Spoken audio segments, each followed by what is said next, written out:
लालबावटा बांधकाम कामगार संघटनेच्या वतीनं 23 मार्च रोजी कोल्हापूर इथल्या सहाय्यक कामगार आयुक्त कार्यालयावर धडक मोर्चा काढण्यात येणार आहे. या मोर्चाच्या पार्श्वभूमीवर जनजागृतीसाठी राधानगरी तालुक्यातील नरतवडे इथं प्रमुख कार्यकर्त्यांचा मेळावा आयोजित करण्यात आला होता. यावेळी कॉम्रेड शिवाजी मगदूम यांनी केंद्र सरकारनं लागू केलेल्या लेबर कोडमुळे कामगारांचे हक्क धोक्यात येणार असून कामगार देशोधडीला लागण्याची भीती व्यक्त केली. कामगार कायदे रद्द केल्यामुळं कामगारांमध्ये असंतोष वाढलाय.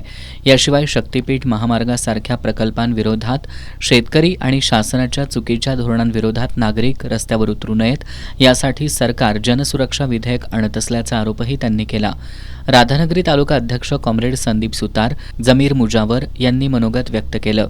मेळाव्याला शिवाजी कांबळे, भरत सुतार, हिंदूराव कदम, संतोष कांबळे, मधुकर सुतार, संभाजी तापेकर, जयवंत सुतार, धनाजी सुतार, अजित मुल्लाणी यांच्यासह बांधकाम क्षेत्रातील महिला कामगार उपस्थित होत्या.